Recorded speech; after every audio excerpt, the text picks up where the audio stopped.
கடலூர் செம்மங்குப்பம் பகுதியில் பள்ளி வேன் மீது ரயில் மோதிய விபத்தில் அநியாயமாக 3 மாணவர்களினுடைய உயிர் பறிபோயிருக்கிறது.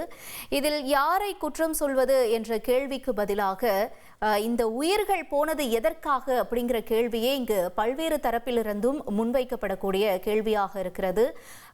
பள்ளி வாகனம் அப்படிங்கும் பொழுதே அதில் பாதுகாப்பு என்பது நிச்சயமாக 100% இருக்க வேண்டும். தன்னுடைய பள்ளியில் குழந்தைகளை அனுப்புகிற பெற்றோர்களுக்கும் அதுதான் ஒரு மிகுந்த எதிர்பார்ப்பாகவும் இருக்கும். ஆனால் இன்று 3 குழந்தைகள் உயிரிழந்திருக்கிறார்கள் அநியாயமாக. தொடர்ந்து இது தொடர்பான தகவல்களையும் அங்கு நடக்கக்கூடிய அந்த காட்சிகளையும் நாம திரையின் வாயிலாக பார்த்து கொண்டிருக்கிறோம். தொடர்ந்து எம்முடன் செய்தியாளர் பாரதி ராஜா இணைப்பில் இணைகிறாங்க, பேசலாம்.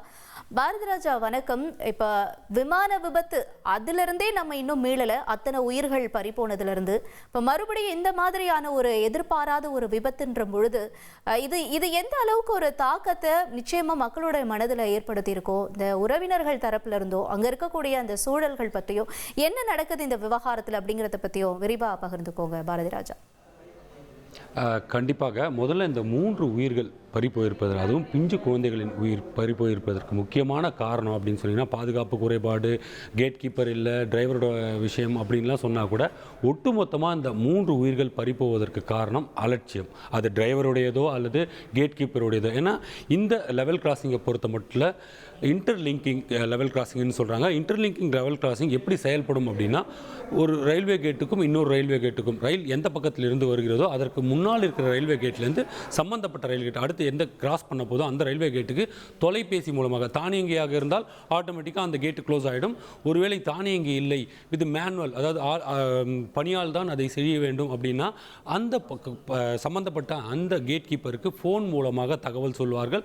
ரயில் இந்த நேரத்தில் கடந்திருக்கிறது, இத்தனை நிமிடங்களில் இந்த லெவல் கிராசிங்க்கு வரும், இந்த கேட்டை இவ்வளவு நிமிடத்திற்குள் மூட வேண்டும் என்ற ஒரு விஷயங்களை எல்லாம் தெரிவிப்பார்கள். வழக்கமாக ஒரு நிமிடத்திற்கு, அதாவது 60 வினாடிகளுக்கு குறையாமல் அந்த கேட் மூடப்பட்டிருக்கும். அதாவது ரயில் வருவதற்கு 60 வினாடிகள். நீங்கள் சொன்னீங்க ஏற்கனவே அந்த கேட்லாம் திறந்து இருந்துச்சு அப்படின்னு சொல்லிட்டு உள்ளூர் அழுத்தம் கொடுத்தார்கள், அதனால தான் நான் கேட்டை திறந்தேன் அப்படின்னு ரயில்வே ஊழியர் சொன்னதாகவும் ஒரு தகவல் வருகிறது. அதே போல் கேட் எப்போதுமே திறந்துதான் இருக்கும் அப்படின்னு வேன் ஓட்டுநர் சொல்கிறார்ன்ற தகவலும் இருக்குது. ஆனால் இதில் எந்த தகவல் உறுதியான? வழக்கமாக கிராமப்புறங்களில் என்ன நடக்கும் அப்படின்னா, அந்த கேட் கீப்பர் உள்ளூர் வாசிகளோட மிக நெருக்கமாக இருப்பார். சில பேருக்கு ஒரு 10 வினாடிகள் அது போன்ற எக்ஸப்ஷன் கொடுப்பார். ஆனால் பணியில் அலட்சியம் அப்படின்றது எப்பவுமே இருக்கக்கூடாது என்பதற்கு இந்த ஒரு சம்பவம் எடுத்துக்காட்டாக இருக்கிறது. இந்த சம்பவத்தை பொறுத்த மட்டும் இந்த ரயில்வே கிராசிங்கில் முறையாக ஃபோன் வந்ததா, அந்த ஃபோனை இவர் அட்டன் செய்தாரா, பங்கஜ்குமார் அட்டன் செய்தாரா என்ற ஒரு கேள்வி தான் தற்போது எழுகிறது.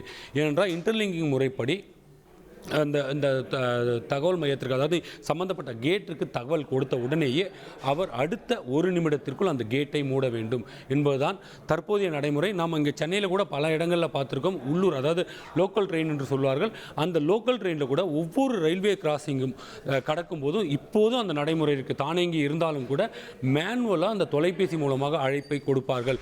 எக்ஸ்பிரஸ் ரயில் என்றால் அங்கே ஒரு 2-3 தண்டவாளங்கள் இருக்கும்.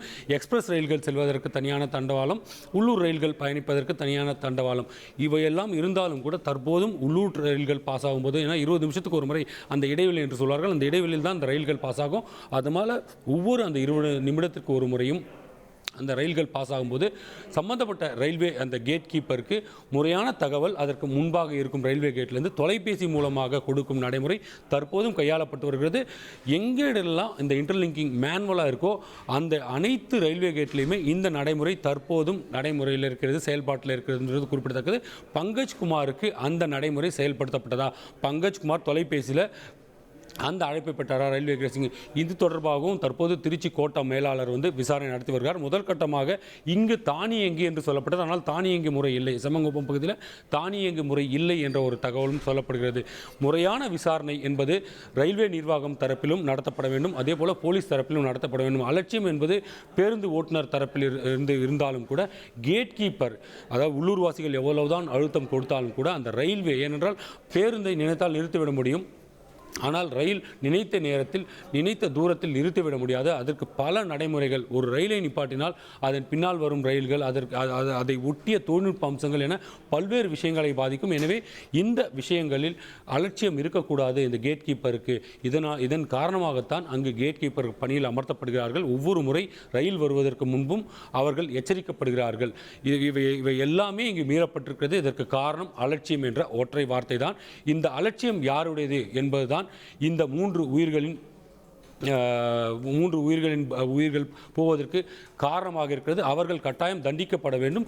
துறை ரீதியான நடவடிக்கை என்பதை எப்போதுமே ரயில்வே நிர்வாகம் மேற்கொண்டாலும் கூட முதற்கட்டமாக நாம் பார்த்தோம் ரயில்வே நிர்வாகம் தரப்பில் தங்கள் தரப்பை நியாயப்படுத்திக் கொள்ள விரும்புகிறது. என்றால் இந்த சப்வே அமைக்கும் பணிக்காக ஏற்கனவே நாங்கள் நிதியை ஒதுக்க தயாராகிவிட்டோம். ஆனால் மாவட்ட ஆட்சியர் அதற்கு முறையான நடவடிக்கைகளை மேற்கொள்ளவில்லை என்று ஒரு விளக்கம் அளித்தாலும் கூட பல இடங்களில் ரயில்வே நிர்வாகம் சார்பில் அவர்களே பணியை மேற்கொள்ளும் விஷயங்களும் கூட நாம் பார்த்திருக்கிறோம். இதையெல்லாம் ஒரு சாக்காக வைத்துவிடக்கூடாது. இந்த 3 இறப்புகளுக்கு முறையான நியாயம் கிடைக்க வேண்டும். அதற்கு ரயில்வே துறையோ அல்லது உள்ளூர் காவல்துறையோ முறையான நடவடிக்கை எடுத்து சம்பந்தப்பட்ட குற்றவாளிக்கு உரிய தண்டனை பெற்றுக் கொடுத்தே ஆக வேண்டும். அதுதான் அந்த 3 குழந்தைகளுக்கான ஒரு நியாயமாக இருக்கும். அது மட்டும் இல்லை, இந்த குழந்தைகள் வளர்ந்தால் இந்த ரயில்வே துறையை மேம்படுத்தக்கூட அவர்கள் ஒரு அதிகாரியாக வந்திருக்கலாம். எனவே அந்த குழந்தைகளுக்கு நியாயம் கிடைக்க தக்க நடவடிக்கை எடுக்க வேண்டும் என்பதுதான் உள்ளூர்வாசிகளின் குறையாக இருக்கிறது. இந்த உள்ளூர்வாசிகளில் பலரும் சொன்னார்கள், இந்த மொழி பிரச்சனை காரணமாக தாங்கள் கேட் கீப்பரோடு கம்யூனிகேட் பண்ணும்போது இந்த மொழி பிரச்சனைலாம் இருக்குது அப்படின்ற ஒரு விஷயங்களை கூட சொன்னாங்க.